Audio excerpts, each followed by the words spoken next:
Hi friends, ఈరోజు kitty party సెలబ్రేషన్లో పెళ్లి పట్టు చీరలు కట్టుకున్నాం. అందరం మా పెళ్ళి 15 సంవత్సరాలు అవుతుంది. అందరికీ నమస్కారం. నా పెళ్ళై 19 సంవత్సరాలు అవుతుంది. ఇది నా పెళ్లి పట్టు చీర.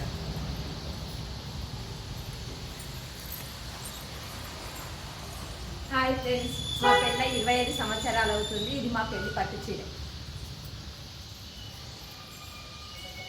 హాయ్ ఫ్రెండ్స్, మా పెళ్ళై 29 సంవత్సరాలు అవుతుంది. ఇది నా పెళ్లి పట్టు చీర.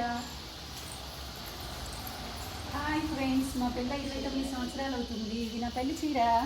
హాయ్ ఫ్రెండ్స్, నా పెళ్ళై 33 సంవత్సరాలు అవుతుంది. ఇది మా పెళ్లి పట్టు చీర. హాయ్ ఫ్రెండ్స్, నా పెళ్ళై 36 సంవత్సరాలు అవుతుంది. ఇది నా పెళ్లి పట్టు చీర. హాయ్ ఫ్రెండ్స్, నా పెళ్ళై 36 సంవత్సరాలు. నా పెళ్లి పట్టు చీర. హాయ్ ఫ్రెండ్స్, నా పెళ్ళై 42 సంవత్సరాలు అయింది. నా పెళ్లి పట్టు చీర.